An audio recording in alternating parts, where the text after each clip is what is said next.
lorsqu'on perd soit notre père, soit notre mère, on, on est en train en fait de vivre le début d'un challenge, le début d'un défi qui est de te reconstruire de l'intérieur, c'est-à-dire de remplacer les repères qu'étaient tes deux parents, des repères extérieurs, par des repères qui sont intrinsèques, donc qui n'appartiennent qu'à toi, qui sont internes.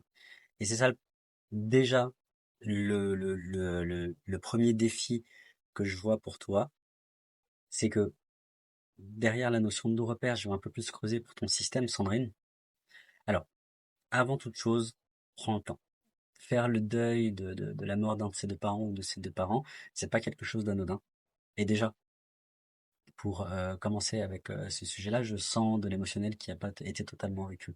Comme si tu te retenais de réellement traverser ce deuil pour t'empêcher toi-même d'être heureuse. Parce que, quelque part, il y a une croyance sous-jacente que tu ne peux pas être heureuse si il n'y a pas tes parents à côté. Et donc, ce que je suis en train de toucher encore plus en profondeur, j'aime bien creuser, c'est que tu te sens coupable. Pour toi, c'est toi la responsable de la mort de ta mère, de la mort de ton père. Et du coup, tu te coupes toi-même. Tu portes la responsabilité de leur mort sur ton dos inconsciemment. Et quelque part, c'est ça qui fait que toi-même, tu te coupes ta joie. Parce qu'en fait, il n'y a rien d'extérieur qui nous force à faire quoi que ce soit ou à vivre une expérience. Même au niveau émotionnel, même au niveau inconscient. Et donc, du coup, tu te coupes ta propre joie parce que tu te sens coupable. Et ce que je suis en train de toucher encore plus profondément chez toi, c'est cette notion de ne pas pouvoir être heureuse si tu n'as pas tes parents autour. Comme si cette notion de bonheur, cette notion de joie, cette notion de paix, de tranquillité n'était possible, pardon, que si tes deux parents étaient là. Donc la clé déjà, que je vois, vraiment ce qui résonne le plus en moi, la plus haute priorité selon, à partir de mon point de vue, c'est de t'autoriser à vivre le deuil.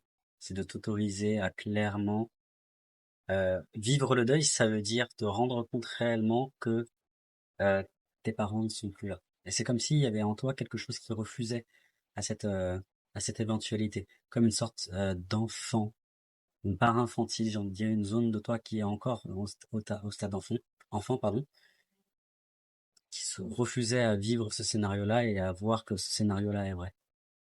Et quelque part, c'est ça qui bloque. Donc, si j'élargis un peu cette clé pour la rendre un peu plus intelligible, j'ai envie de dire, c'est de trouver un espace, un lieu, une personne, un groupe de personnes, que sais-je, pour te permettre, dans lequel tu vas pouvoir réellement t'effondrer dans ton émotionnel et véritablement opérer cette notion de deuil. Et cette notion de deuil, ça renvoie à une notion de séparation, ou plutôt d'individuation.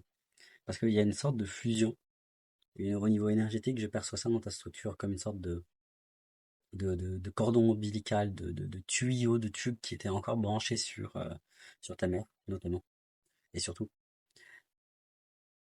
Et qui du coup se nourrissaient de cette relation, qui nourrissait de cette personne pour vivre sa vie. Sauf que comme maintenant ce socle-là a été totalement coupé, lorsqu'une personne meurt, elle emporte avec elle énormément de schémas, énormément de supports aussi. Il y a la nécessité que tu traverses ce deuil pour que ce cordon ombilical ne soit plus branché sur quelqu'un d'autre que toi.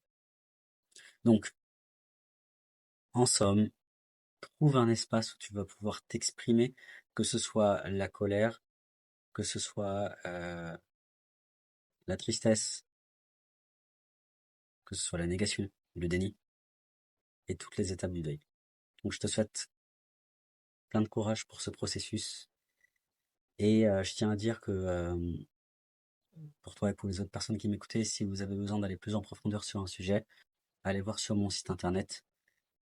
Je propose des séances individuelles dans lesquelles on peut aller beaucoup plus en profondeur et dans lesquelles je peux réellement parler beaucoup plus spécifiquement de vos cas. Sur ce, je vous souhaite une bonne fin de journée et à plus tard. Salut.